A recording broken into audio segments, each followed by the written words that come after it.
والله عليم بالمتقين.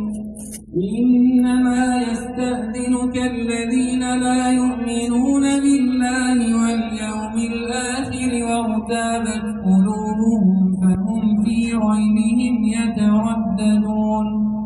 ولو أرادوا الخروج لأعدوا له عدة ولكن كره الله بعاثهم فثبطهم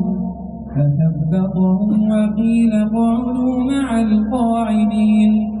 لو خرجوا فيكم ما زادوكم إلا خبالا ولأوضعوا خلالكم يبغونكم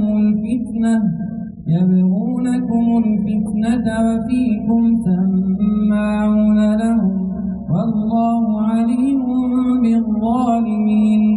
لقد ابتغوا الفتنة من قبل وقلبوا لك الأمور حتى جاء الحق وظهر أمر